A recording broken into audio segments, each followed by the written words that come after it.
जय श्री कृष्ण, जय श्री कृष्ण। गीता अनुरागी सज्जनों, गीता अमृत धारा की धारा अपने 5वें अध्याय तक पहुंच चुकी है। अभी पिछले वीडियो में हमने 11वें श्लोक की व्याख्या करने का प्रयास किया। उसमें भगवान ने समझाया, कायेन मनसा बुद्ध्या केवलै इंद्रियैरपि योगिनः कर्म कुर्वन्ति संगम त्यक्त्वा शुद्धये। तो यहाँ पर कर्मयोगी की बात भगवान कर रहे हैं कि कर्मयोगी जो होता है अपने केवल इंद्रियों से, मन से, शरीर से, बुद्धि से वो जो कर्म करता है तो उसमें संग नहीं है, उसमें ममता नहीं है, उसमें उसकी आसक्ति नहीं है। वो केवल अपनी आत्मशुद्धि के लिए वो जो भी कर्म करता है। अब इस 5वें अध्याय में कर्म संन्यास का वर्णन है, ज्ञान योग का वर्णन है, सांख्य योग का वर्णन है। तो एक अच्छा कर्मयोगी क्या करता है? युक्तः कर्म फलम त्यक्त्वा शान्तिमाप्नोति नैष्ठिकीम् अयुक्तः कामकारेण निबध्यते फले सक्तो निबध्यते। अयुक्तः कामकारेण फले सक्तो निबध्यते। ये प्रथम लाइन में युक्त और दूसरी लाइन में अयुक्त। तो जो कर्मयोगी है, निष्काम कर्मयोगी, वो जो भी कर्म करता है उसमें उसकी फल की आसक्ति नहीं होती है और बिना किसी आकांक्षा के, बिना किसी फल प्राप्त की इच्छा की वो कर्म करता जाता है। और इस प्रकार जो जीवन का परम लक्ष्य है, परम धाम, अपने को पहचान लेना, ईश्वर की प्राप्ति, वो पा जाता है निष्काम भाव की साधना से। लेकिन ये जो सकामी पुरुष हैं, सकाम भावना से करने वाले, अयुक्तः कामकारेण, वो जो है अगर किसी उद्देश्य को रख करके फल की आकांक्षा से काम करते हैं तो जरूर ही वो उनका कर्म का फल का बंधन जो उनको बांधता है। और अवश्य ही हमको अपने अच्छे कर्मों का भी फल भोगना है, हमको अपने बुरे कर्मों का भी फल भोगना है। अब भोगने के लिए तो शरीर चाहिए। हो सकता है कि बहुत सारे कर्म ऐसे होते हैं कि जिनको हम अगर किए हैं, अच्छे कर्म किए मान लीजिए, तो इसी जन्म में जो उसका फल मिल जाता है।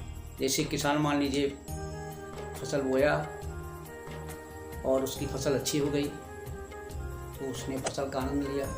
लेकिन कभी कभी क्या होता है कि जो कुछ आ गया इस तरह से, या काल आ गई, बाढ़ आ गई, तो उसको नहीं मिल सकता है। तो ये है कि फल की इच्छा से करेंगे तो फल के कर्म जो आपको बांधेंगे। अयुक्तः कामकारेण फले सक्तो निबध्यते। तो ये बंधन से मुक्त होने का तो उपाय बता रहे हैं भगवान कि बार बार ये आना और जाना, ये वाकई तो है तो बहुत ही कष्ट की बात। तब पुनः भगवान आगे अब कर्मयोगी को छोड़ करके थोड़ा संन्यास की ओर बढ़ते हैं। क्या कहते हैं? सर्व कर्माणि मनसा सन्निष्ठ आस्ते सुखम वसी नौ द्वारे पुरे देहि नैवम कुर्वन् कार्यं। ये जो एक सांख्य योग की साधना करने वाला व्यक्ति है, वो सभी संकल्पों को मन से त्याग देता है और उसने अपने अंतःकरण को जीत लिया है और वो सब कुछ उस परम पिता परमेश्वर पर छोड़ दिया, सच्चिदानंद घन पर छोड़ दिया।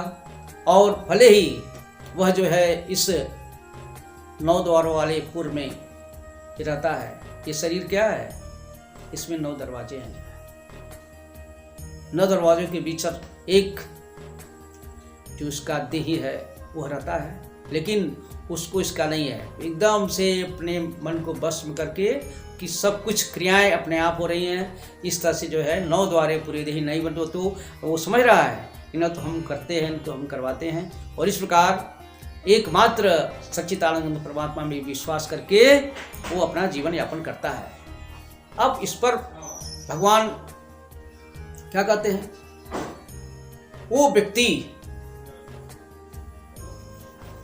वो पुनः आगे क्या कहते हैं, जो ये सन्यासी का जो लक्षण है, न कर्तृत्व न कर्माणि, न कर्तृत्व न कर्माणि लोकस्य सेति प्रभु न च, क्या भगवान बोले, ये मनुष्य के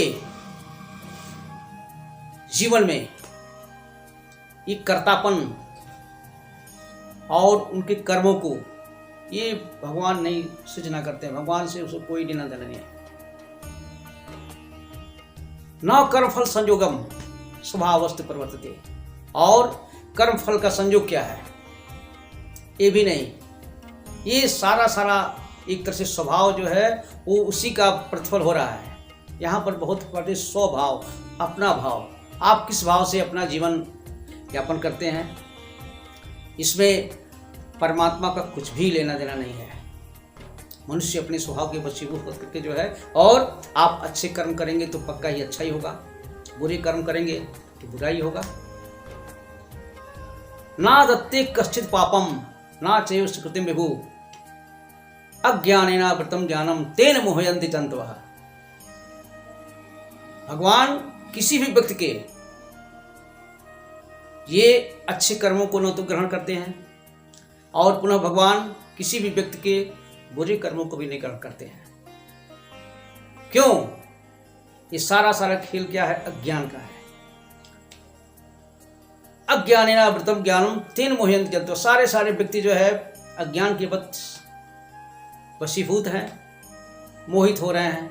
और अज्ञान तो ऐसा है कि किसी भी कार्य में आपको सफलता मिली, मैंने ये किया, मैंने इतना बड़ा कॉम्प्लेक्स बनवाया, मैंने इतनी बड़ी इंडस्ट्री खड़ा कर दी, मैंने ये कर दिया, उनको जीता ये बस। और जो असली करने वाला उसको तो भूल जाते हैं। और इसमें इस प्रकार सारे जो है लोग मोहित हो रहे हैं। यह मोह जो है क्या है, यही तो अज्ञान का कारण है। लेकिन जिस भी व्यक्ति ने इस परमात्म स्वरूप, परमात्म साक्षात्कार रूप से अपने अज्ञान को अगर जीत लिया है तो वह समझिए संसार को जीत लिया है। क्योंकि अब सन्यासी का क्या है, सन्यासी हर हमेशा जिसका मन तद्रुप हो रहा है, बुद्धि तद्रुप हो रही है, वो एकदम भूल गया है। वो हर हमेशा इस प्रकार का विचार करता है कि जो कुछ है सब आनंद ही आनंद है। वह कभी भी किसी अनात्म वस्तु में स्नेह नहीं रखता है, क्योंकि सारी जो आपके सामने वस्तुएं दिखाई पड़ रही हैं ये क्षण भंगुर है। आनंद ही आनंद है, और मन के द्वारा जो भी आनंद है जो है परमानंद है, सच्चिदानंद है। क्या क्या आनंद है, आनंद से परिपूर्ण, उसे कोई टेंशन नहीं, कोई तनाव नहीं। और उसकी बुद्धि ने भी स्वीकार कर लिया कि एक इस परमात्मा के अलावा दुनिया में कोई भी चीज सत्य नहीं है। और ये अपने को तो क्या, कोई उसका अपना व्यक्तित्व नहीं है। वो सब कुछ मान लिया कि हम एक परमात्मा के अंश हैं, और इस प्रकार वो इस जीवित अवस्था में ही ये पूरे संसार को जीत लेता है। अब उसको ये है तो शरीर धारण किया हुआ, लेकिन अब उसको न आने का चक्कर न जाने का चक्कर है। वो इस झंझट से और इस प्रकार सारी दृष्टि में ये थोड़ा कठिन है। ये हमारे भगवान भी इस बात को महसूस करते हैं कि सांख्य योग पर चलना थोड़ा कठिन है, क्योंकि हमारे अंदर ये संभाव आ नहीं पाता है। बहुत हो सकता है लाखों में कोई एक, मैं तो बस उनकी बातों को कह रहा हूं, मैं भी तो नहीं कर सकता कि मैं भाई सन्यासी हो गया हूं। क्यों? एक जो समदर्शी है, जो सांख्य योग का अनुयायी है, उसके लिए भगवान ने क्या कहा, विद्या विनय संपन्ने ब्राह्मणे गविहस्तनी सुनीचैव सुपाके च पंडितः समदर्शिना। ये 5 जो का वर्णन किया, ये आपकी दृष्टि, सोचने का ढंग, नजरिया, जब आपके अंदर ये दिव्य अनुभव हो जाएगा कि सारे जो प्राणी हैं उनमें एक आत्मा का निवास है। उस उनके शरीर तो अलग अलग हैं, लेकिन वही परम ब्रह्म परमात्मा सबके हृदयस्थ में स्थित है। तो वो उसकी सोच में क्या रहता है कि विद्या से संयुक्त विनय वाला जो ब्राह्मण, उनके प्रति हमारी दृष्टि क्या है? विद्या विनय संपन्न ब्राह्मण, इसी प्रकार के ब्राह्मण में और गाय में और हाथी में, चांडाल में और कुत्ते में। अब यहां देखिए, जब गाय का वर्णन करते हैं तो पशु में सबसे श्रेष्ठ गाय है, उसके बाद भगवान कहते हैं हाथी, तो मध्यम में हाथी आ गया, और सबसे नीच पे जब जाएंगे तो उसमें कुत्ता है। और इसी प्रकार मनुष्यों में सबसे उत्तम जो वेद का पाठ किया हुआ है ब्राह्मण, वो है आदरणीय है, पूजनीय है। और जो चांडाल है, हर हमेशा जो गलत कामों में लगा हुआ है। लेकिन जब वो उस व्यक्ति समदर्शी हो गया तो वो इन सारे चीज़ों में उसकी लगती है कि नहीं, सब में ये परमात्मा ही है। और इस प्रकार जो व्यक्ति जब समदर्शी हो गया, उसके अंदर ये हो गया कि नहीं, सब में वही परम ब्रह्म परमात्मा है। वो जीते जीते वो परम ब्रह्म को प्राप्त कर लेता है और उसे अब पुनः अपुनरावृत्ति नहीं होनी है, ऐसा भगवान का घोषणा है। वो समझ लिया तो अब जिसके अंदर इस तरह की भावना आ गई, क्योंकि परमात्मा क्या निर्दोष है, सम है, और अपने को मान लिया, तो एकदम से उसका जीवन काल में ही उसका कल्याण हो गया। और अगला पुनः उसका भगवान क्या कहते हैं, लक्षण बताते हैं कि एक जो सांख्य योग का धारण करने वाला व्यक्ति,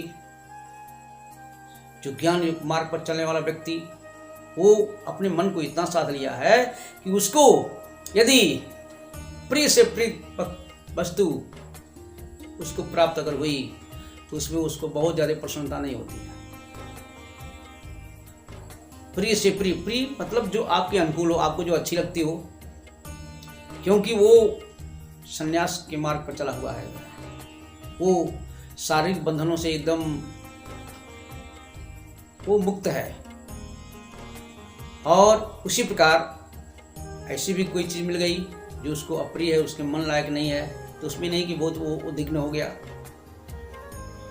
वो दोनों परिस्थितियों में एकदम समानता है। और इस प्रकार का व्यक्ति एक ही भाव से इसी जीवन काल में वो परमात्मा में स्थित है और उसने उस परम ब्रह्म परमात्मा का अनुभव कर लिया है। अब आत्मभाव समझना, अपने और अन्य में एक समभाव रहना।